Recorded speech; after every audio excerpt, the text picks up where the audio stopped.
Hello friends, പുതിയ വീഡിയോയിലേക്ക് എല്ലാവർക്കും സ്വാഗതം. പിന്നെ ഞാൻ വന്നിട്ടുള്ളത് നല്ല അടിപൊളി ടേസ്റ്റ് ആയിട്ടുള്ള ഒരു ഈവനിങ് സ്നാക്കിന്റെ റെസിപ്പി ആയിട്ടാണ്. കുട്ടികൾക്കൊക്കെ സ്കൂളിട്ട് വരുന്ന സമയത്ത് തയ്യാറാക്കി കൊടുക്കാൻ പറ്റിയ ഒരു കിടിലൻ ആയിട്ടാണ്. അവർക്ക് എന്തായാലും ഇഷ്ടപ്പെടുന്ന ഐറ്റം തന്നെയാണ്. ഇതെങ്ങനെയാണ് തയ്യാറാക്കി എടുക്കുന്നത് നോക്കിയാലോ.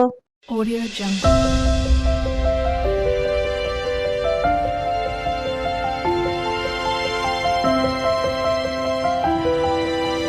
Audio Jungle. ഇത് തയ്യാറാക്കുന്നതിന് മുമ്പായിട്ട് ഇതിലേക്ക് ആവശ്യമായിട്ടുള്ള ഫില്ലിംഗ് ഒന്ന് തയ്യാറാക്കി എടുക്കുക. അതിനുവേണ്ടി ഞാനിവിടെ ഒരു പാൻ എടുപ്പത്ത് വെച്ച് കൊടുത്തിട്ടുണ്ട്. പാൻ ചൂടായി വരുന്ന സമയത്ത് ഇതിലേക്ക് ഓയിൽ ചേർത്ത് കൊടുക്കുക. ഒരു 2 ടേബിൾ സ്പൂണോളം ഓയിൽ ചേർത്ത് കൊടുത്തിട്ടുണ്ട്. അതിനുശേഷം ഇതിലേക്ക് ഞാൻ മീഡിയം സൈസിലുള്ള 3 സവാള ഇതുപോലെ പൊടിയായി കട്ട് ചെയ്തിട്ടുണ്ട്. ഇതുപോലെയാണ് കട്ട് ചെയ്തെടുത്തിട്ടുള്ളത് കേട്ടോ. അപ്പൊ അത് നമുക്ക് ഈ ഒരു ഓയിലിലേക്ക് ഇട്ട് കൊടുക്കാം. അപ്പൊ സവാള നല്ല പോലെ വഴറ്റിയെടുക്കണം. അപ്പൊ പെട്ടെന്ന് വെന്ത് വരാനായിട്ട് നമുക്ക് ഇതിലേക്ക് ആവശ്യത്തിനുള്ള ഉപ്പ് കൂടെ ചേർത്ത് കൊടുക്കാം. അതുപോലെ തന്നെ ഇതിന്റെ കൂടെ തന്നെ ഞാൻ കുറച്ച് മഞ്ഞൾ പൊടി കൂടെ ചേർത്ത് കൊടുക്കുന്നത്. അപ്പൊ ഉപ്പും മഞ്ഞളും കൂടെ ചേർത്ത് കൊടുത്ത് നമ്മൾ സവാള വഴറ്റിയെടുക്കുന്ന സമയത്ത് പെട്ടെന്ന് തന്നെ സവാള വഴന്ന് കിട്ടുന്നതാണ് കേട്ടോ. അപ്പൊ ഞാൻ നല്ല പോലെ ഇതൊന്ന് മിക്സ് ആക്കി ഒന്ന് വേവിച്ചെടുക്കുന്നുണ്ട്. സവാളയൊക്കെ നല്ല പോലെ മിക്സ് ആക്കി കൊടുത്തിട്ടുണ്ട്. അപ്പൊ ഇടയ്ക്ക് ഇതുപോലെ നല്ല പോലെ ഒന്ന് മിക്സ് ആക്കി കൊടുക്കാൻ വേണ്ടി മറന്നു പോരുത്. ഇങ്ങനെ തന്നെ വെച്ച് കൊടുത്താൽ സവാള കരിഞ്ഞു പോകട്ടോ. അപ്പോൾ ഇടക്കിടക്ക് ഇങ്ങനെ മിക്സ് ആക്കി കൊടുക്കുക. അപ്പൊ സവാളയൊക്കെ ഒന്ന് വെന്ത് വരട്ടെ. അപ്പൊ നല്ല പോലെ വെന്ത് ഉടയേണ്ട ആവശ്യമൊന്നുമില്ല. ഒരു 3/4 ഭാഗത്തോളം വേവ് വന്നാൽ മതി. അപ്പൊ നമുക്ക് ഇതിലേക്ക് കുറച്ച് ഇൻഗ്രീഡിയൻസ് കൂടെ ചേർത്ത് കൊടുക്കാനുണ്ട്. അപ്പൊ സവാളയൊക്കെ വേവിക്കുന്ന സമയത്ത് ഞാൻ ഇതിലേക്ക് ബീഫ് വെച്ചിട്ടാണ് ഞാൻ ഈ ഒരു ഫില്ലിങ് തയ്യാറാക്കി എടുത്തത് കേട്ടോ. അപ്പൊ കുറച്ച് ബീഫ് ഞാനിവിടെ മഞ്ഞൾ പൊടിയും കുരുമുളക് ഉപ്പ് ഒക്കെ ചേർത്തിട്ട് ഒന്ന് വേവിച്ചെടുത്ത് വെച്ചിട്ടുണ്ട്. അപ്പൊ നല്ല പോലെ ഇത് തണുത്ത ശേഷം നമുക്ക് മിക്സിയുടെ ജാറിലേക്ക് ഇട്ടിട്ട് ഒന്ന് അടിച്ചെടുക്കുക. അപ്പൊ ഞാനിത് തണുത്ത ശേഷം ഒന്ന് മിക്സിയുടെ ജാറിലിട്ട് എടുത്തിട്ട് ഒന്ന് ക്രഷ് ചെയ്തെടുത്തിട്ടുണ്ട് കേട്ടോ. ഇതുപോലെയാണ് ആക്കിയെടുക്കേണ്ടത്. ഈ ഒരു രീതിയിൽ ചെയ്തെടുത്തിട്ടുണ്ട്.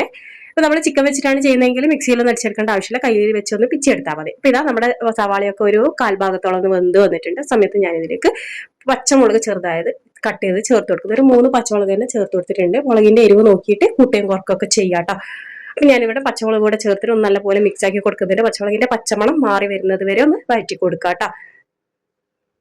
പച്ചമുളകിന്റെ ആ ഒരു പച്ചമണം മാറിയ ശേഷം ഞാൻ ഇതിലേക്ക് 1 ടീസ്പൂൺ ഇഞ്ചി വെളുത്തുള്ളി പേസ്റ്റ് കൂടെ ചേർത്തിട്ടുണ്ട്. അതിനുശേഷം അതുകൂടെ ഒന്ന് നല്ല പോലെ മിക്സ് ആക്കി കൊടുക്കുന്നുണ്ട്. ഇതിന്റെയൊക്കെ പച്ചമണം മാറി വരുന്ന സമയം വരെ ഒന്ന് മിക്സ് ആക്കി എടുത്താൽ മതി. പച്ചമുളക് നമുക്ക് ആ ഒരു ഇഞ്ചി വെളുത്തുള്ളി പേസ്റ്റ് ചതച്ചെടുക്കുന്ന സമയത്ത് ഒരുമിച്ച് ചതച്ചെടുക്കുകയാണെങ്കിൽ പച്ചമുളക് കടിക്കാതിരിക്കുക കേട്ടോ. അപ്പൊ അങ്ങനെയും ചെയ്തെടുക്കാം. ഞാനിവിടെ വളരെ ചെറുതായിട്ട് കട്ട് ചെയ്തിട്ടാണ് ചേർത്ത് കൊടുത്തിട്ടുള്ളത്. അപ്പൊ നല്ല പോലെ മിക്സ് ചെയ്ത് നമ്മുടെ പച്ചമുളകിന്റെയും ഇഞ്ചി വെളുത്തുള്ളിയുടെ ഒക്കെ ഒരു പച്ചമണം മാറി വരുന്നത് വരെ നന്നായിട്ട് തന്നെ മിക്സ് ചെയ്ത് കൊടുക്കുക. സവാളയൊക്കെ നല്ല പോലെ വെന്ത് വന്നിട്ടുണ്ട്. ഈ സമയത്ത് നമ്മൾ നേരത്തെ മിക്സിയിൽ കറക്കി വെച്ചിട്ടുള്ള ആ ഒരു ബീഫ് ഉണ്ടല്ലോ, അത് ഞാൻ ഇതിലേക്കൊന്ന് ചേർത്ത് കൊടുക്കുന്നുണ്ട്. എന്നിട്ട് നന്നായിട്ടൊന്ന് മിക്സ് ആക്കി കൊടുക്കുക. നല്ല പോലെ മിക്സ് ആക്കി എടുക്കുക. അപ്പോൾ ബീഫിലേക്ക് നമ്മുടെ ആ സവാളയുടെ മിക്സ് ഒക്കെ ഒന്ന് പിടിച്ച് കഴിഞ്ഞ് കഴിഞ്ഞാൽ നമുക്ക് ഇതിലേക്ക് അവസാനമായിട്ട് കുറച്ച് ഇൻഗ്രീഡിയൻസ് കൂടെ ഒന്ന് ചേർത്ത് കൊടുക്കുക. അപ്പോൾ ഞാനിവിടെ 1/2 ടീസ്പൂൺ ഗരം മസാലപ്പൊടിയാണ് ചേർത്ത് കൊടുക്കുന്നത്.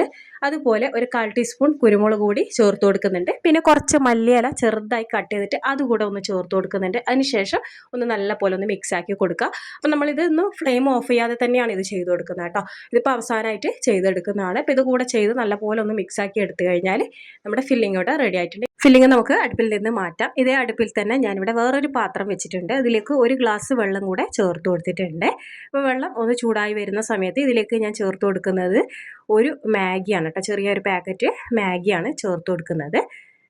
അപ്പോൾ നമുക്ക് മാഗി കൂടെ ഒന്ന് വേവിച്ചെടുക്കാനുണ്ട്. അപ്പോൾ മാഗി ഇതിലേക്ക് ചേർത്ത് കൊടുത്തിട്ട് നല്ലപോലെ വേവിച്ചെടുക്കുന്നുണ്ട്. അപ്പോൾ നമ്മുടെ ആ ഒരു മസാല കൂടെ ഇതിലേക്ക് ചേർത്ത് കൊടുക്കുന്നുണ്ട്. മസാല ചേർത്ത് കൊടുക്കുന്ന സമയത്ത് മുഴുവനായി ചേർത്ത് കൊടുക്കാതെ കുറച്ച് ഇതിലേക്കൊന്ന് ബാലൻസ് വെക്കാം കേട്ടോ. അപ്പോൾ ഒരു അല്പം മാത്രം, ഒരു 1/4 ഭാഗത്തോളം ഞാൻ ബാലൻസ് വെച്ചിട്ടുണ്ട്. അപ്പോൾ ഇത് മസാല കൂടെ ചേർത്തിട്ട് നല്ലപോലെ മിക്സ് ചെയ്തിട്ട് ഒന്ന് ഉണ്ടാക്കിയെടുക്കാം. അപ്പോൾ മാഗി ഉണ്ടാക്കാനൊന്നും ആർക്കും പറഞ്ഞു തരേണ്ട ആവശ്യമില്ലല്ലോ. അപ്പോൾ അത് ഞാനിവിടെ റെഡിയാക്കി എടുത്തിട്ടുണ്ട്. കണ്ടില്ലേ, ഇതുപോലെ ആക്കി എടുത്തിട്ടുണ്ട്. വെള്ളമൊക്കെ വറ്റിയിട്ടുണ്ട്. അപ്പോൾ ഇതും ഒന്ന് ജസ്റ്റ് തണുത്ത് വരണം കേട്ടോ. അപ്പോൾ ആ തണുത്ത് വരുന്നവരെ ഒന്ന് വെയിറ്റ് ചെയ്യുക. തണുത്ത് വന്നു കഴിഞ്ഞാൽ നമുക്ക് സ്നാക്ക് തയ്യാറാക്കി എടുക്കാം. അതിനുവേണ്ടി ഞാനിവിടെ ഒരു മിക്സ് തയ്യാറാക്കി എടുക്കണം. അതിനുവേണ്ടി ഞാനിവിടെ ഒരു ബൗൾ എടുത്തിട്ടുണ്ട്. അതിലേക്ക് ആദ്യം തന്നെ ഞാൻ എടുക്കുന്നത് 3 കോഴിമുട്ടയാണ്. അപ്പോൾ ഈ കോഴിമുട്ട ഇതിലേക്കൊന്ന് പൊട്ടിച്ചൊഴിച്ച് കൊടുക്കുന്നുണ്ട്. 3 കോഴിമുട്ടയും ഞാനിവിടെ ഈ ഒരു ബൗളിലേക്ക് പൊട്ടിച്ചൊഴിച്ചു കൊടുത്തിട്ടുണ്ട്. അതിനുശേഷം ഇതിലേക്ക് 1 ടീസ്പൂൺ കുരുമുളക് പൊടിയാണ് ചേർത്ത് കൊടുത്തിട്ടുള്ളത്. ഉപ്പ് ചേർത്ത് കൊടുത്തിട്ടില്ല കേട്ടോ. കാരണം നമ്മുടെ ന്യൂഡിൽസിലും അതുപോലെ നമ്മൾ തയ്യാറാക്കിയിട്ടുള്ള ഫില്ലിങ്ങിലൊക്കെ ഉപ്പ് ചേർത്തിട്ടുള്ളതാണ്. അവസാനം നോക്കിയിട്ട് വേണമെന്നുണ്ടെങ്കിൽ മാത്രം ചേർത്ത് കൊടുത്താൽ മതി. അപ്പോൾ കുരുമുളക് ചേർത്ത് കൊടുത്ത ശേഷം നല്ല പോലെ ഇതൊന്ന് ബീറ്റ് ചെയ്തെടുക്കുക കേട്ടോ. മുട്ട നന്നായിട്ട് തന്നെ ബീറ്റ് ചെയ്തെടുക്കുക. ഇതുപോലെ മിക്സാക്കി എടുക്കുക. കുരുമുളകൊന്നും കട്ട കിട്ടാത്ത രീതിയിൽ മിക്സാക്കി എടുക്കുക. കണ്ടില്ലേ, ഈ ഒരു രീതിയിൽ ആക്കിയെടുക്കുക. അതിനുശേഷം ഇതിലേക്ക് നമുക്ക് നമ്മൾ നേരത്തെ തയ്യാറാക്കി വെച്ചിട്ടുള്ള മാഗി ഉണ്ടല്ലോ, അത് ഇതിലേക്ക് ചേർത്ത് കൊടുക്കാം. അപ്പോൾ നമ്മൾ തയ്യാറാക്കിയിട്ടുള്ള ആ ഒരു മാഗി മുഴുവനായിട്ട് നമുക്കിതിലേക്ക് ഇട്ട് കൊടുക്കാം കേട്ടോ. മാഗി ചേർത്ത് കൊടുത്ത ശേഷം ഇനി ഇതിലേക്ക് ചേർത്ത് കൊടുക്കുന്നത് നമ്മൾ നേരത്തെ തയ്യാറാക്കിയിട്ടുള്ള ഫില്ലിംഗ് ആണ് കേട്ടോ. അപ്പോൾ മുഴുവൻ ഫില്ലിംഗ് ഞാൻ ഇതിലേക്ക് ചേർത്ത് കൊടുക്കുന്നില്ല. നേരത്തെ തയ്യാറാക്കിയ ഫില്ലിങ്ങിൻ്റെ പകുതിയാണ് ഞാൻ ഇതിലേക്ക് ചേർത്ത് കൊടുത്തിട്ടുണ്ട്. അപ്പോൾ ഫില്ലിംഗ് പകുതിയോളം ചേർത്ത് കൊടുത്ത ശേഷം ഇതിലേക്ക് അല്പം ഗരം മസാലപ്പൊടി ചേർത്ത് കൊടുക്കുക, ഒരു 1/4 ടീസ്പൂണോളം ചേർത്ത് കൊടുക്കുക. അതുപോലെ തന്നെ നമ്മൾ നേരത്തെ ബാക്കി വെച്ചിട്ടുള്ള മാഗിയുടെ ആ ഒരു മസാല ഉണ്ടല്ലോ, അതുകൂടെ നമുക്ക് ഇതിലേക്ക് ചേർത്ത് കൊടുക്കാം.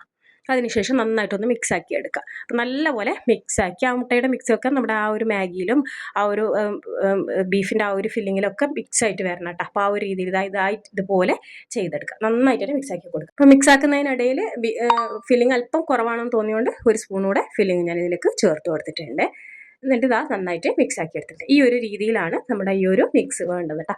നമ്മുടെ സ്നാക്ക് തയ്യാറാക്കാനുള്ള മിക്സ് ഇവിടെ റെഡി ആയിട്ടുണ്ടെങ്കിൽ നമുക്കിതൊന്ന് വേവിച്ചെടുക്കാൻ മാത്രമേ വേണ്ടുള്ളൂ. അതിനുവേണ്ടി ഞാനിവിടെ ഇതുപോലൊരു സോസ് പാനാണ് എടുത്തിട്ടുള്ളത്. അപ്പോൾ ആദ്യം തന്നെ ഇതൊന്ന് ചൂടാക്കിയെടുക്കുക.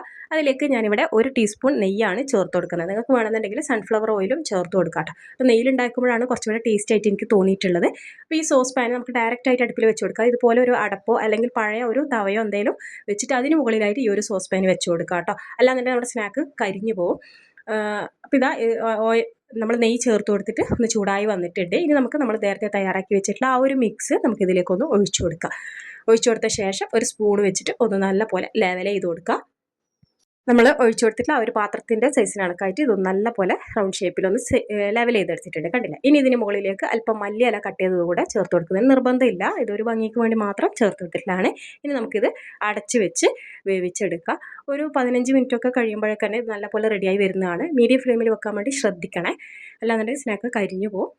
ഒരു 15 മിനിറ്റിന് ശേഷം ഞാനിത് കാണിച്ചു തരാം.